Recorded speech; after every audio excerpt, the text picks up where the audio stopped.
This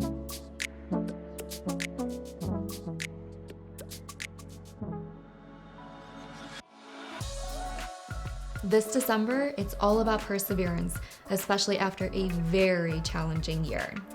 Today, we're going to look at plum blossoms, flowers that bloom and persevere during the winter months. Join me as we create a botanical composition with plum blossoms. I'm Rayna Lo, and this is my studio. Today, I invite you into my creative process, and I really hope you have fun with it. We'll also take a look at the winter blossoms on display at the Gardner Museum. But first, let's take a look at how I get ready. Here are some basic tools that I'm using. So you can take any pencil just to sketch things out. So this is how I like to practice drawing circles. All right. Here is a marker, size 1. I really like these because they last a really long time. And so this is what I'm going to use to outline my lines.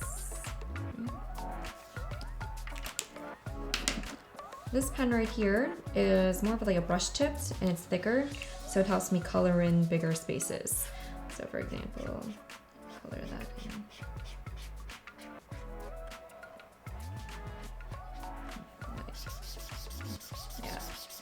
It's really fun to just play around with.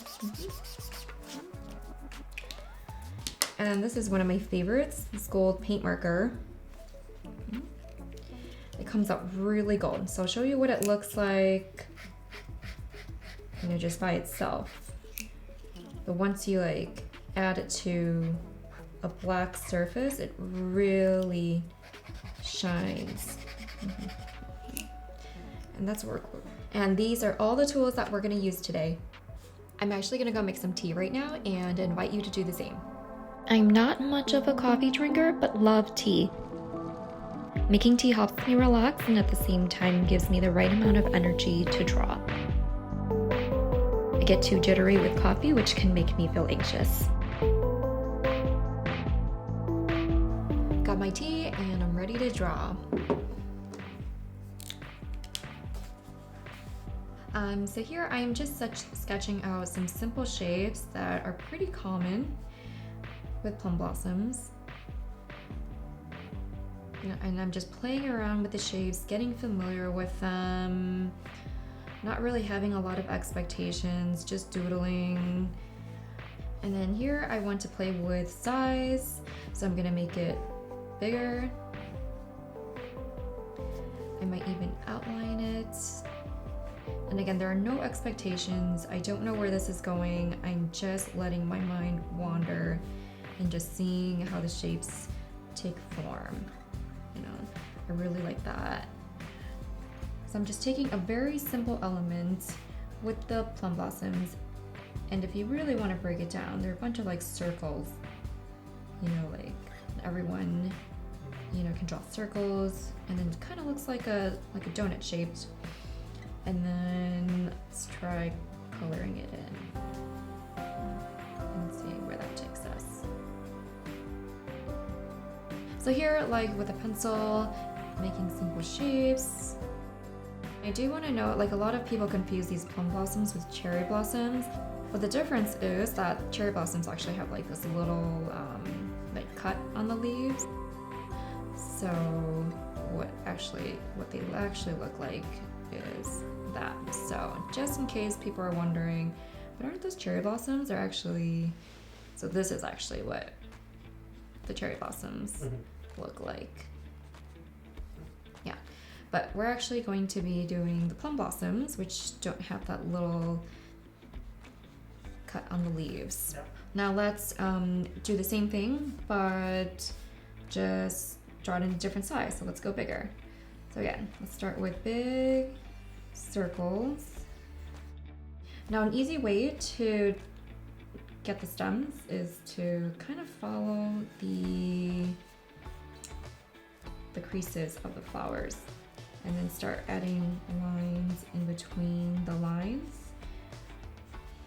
I really like how I've outlined the flower on the outside Whenever I feel I would transition to my final paper is when I feel like I really like the design and I want to play with it some more. Like I want to create an actual pattern out of it.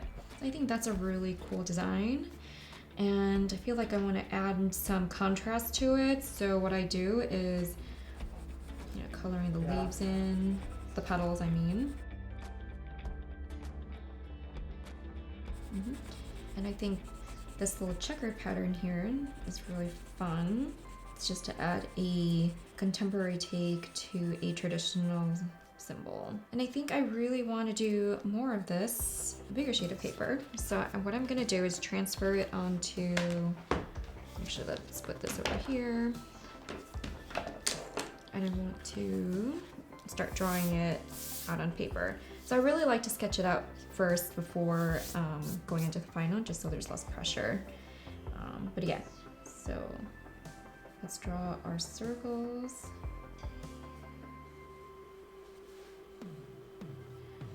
And don't worry about them being perfect because you can always erase them. But the point is to just keep on drawing.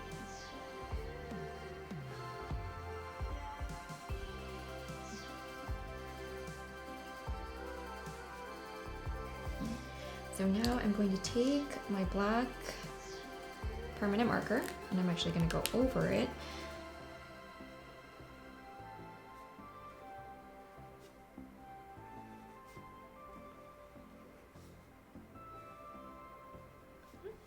And I really like the outlining shape, so I'm going to do that again.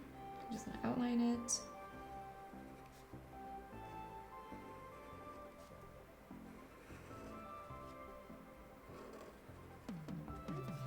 I'm going to do another outline of it.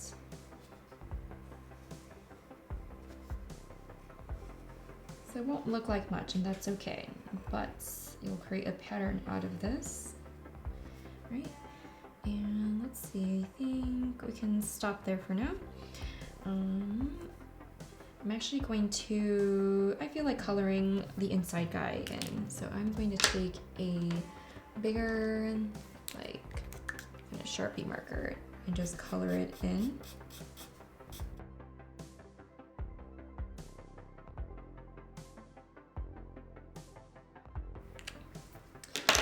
Then I'm gonna go back to a thinner marker and just draw in those lines.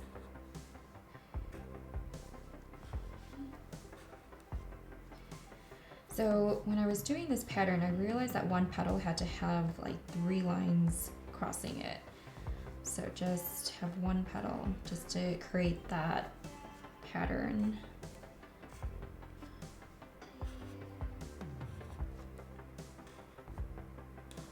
And then the other petals have 2 lines crossing it. I'm just gonna fill it in. So this is really like relaxing for me to just draw without having to think too much. I like to go in like with a gold color just to give it a different contrast.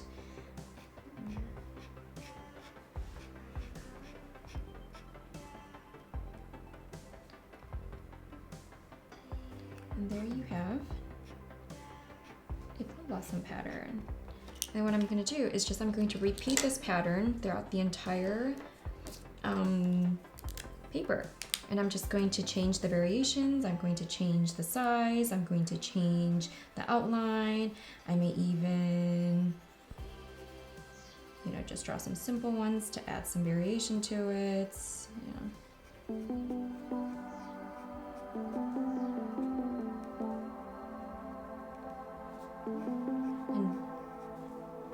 You make a mistake if you don't like your petal shapes, just draw over it. I think it gives it a cool like element to it.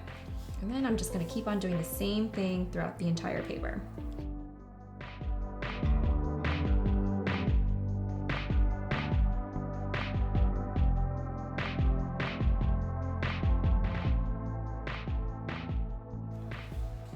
Right. So again, I'm just going to take a thicker marker because it's going to help me color things in more easily.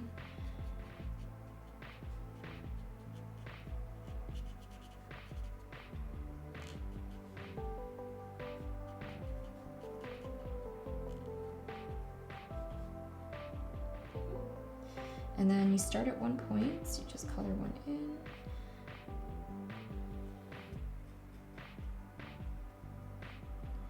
And you're gonna do every other block. So I really love just focusing on coloring these in because I feel like I have a really active mind, and this just helps me slow down and just concentrate on filling these in. So it kind of helps me zone out from the rest of the world.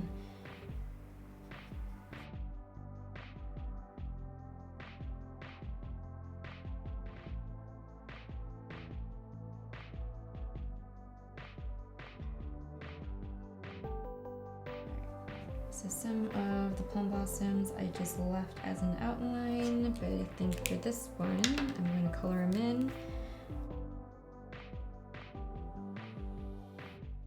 So you notice that like with a simple shape, you can make so many variations just using the same pattern. So I'm just going to continue doing this for the entire paper. While I finish this up here, let's take a look at the winter blossoms at the Gardner Museum.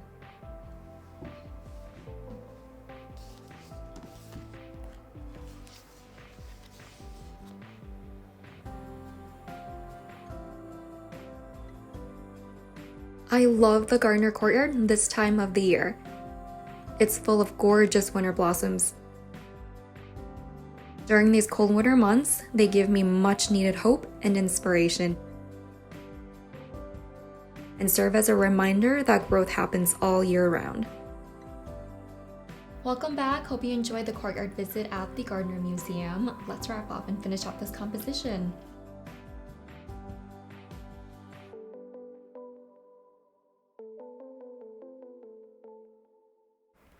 I usually know when I'm done with this composition when I don't feel like doing it anymore. And usually I want to only do art when I feel like I have a good energy to do so, and I feel like I've given this enough attention, and I'm really happy with how it came out. I really love how I didn't know how this pattern was going to come out, and I really love how they work well with each other. It's just a balance of repetition, contrast, size differences, and it just all came together in a really cool way. After I finish a pattern, I always wonder what else I can do with this pattern. And I thought, since we're in the season of giving, I wanted to use this pattern to make my own wrapping paper and make gift wrapping more personal. So we are going to wrap up our own gifts.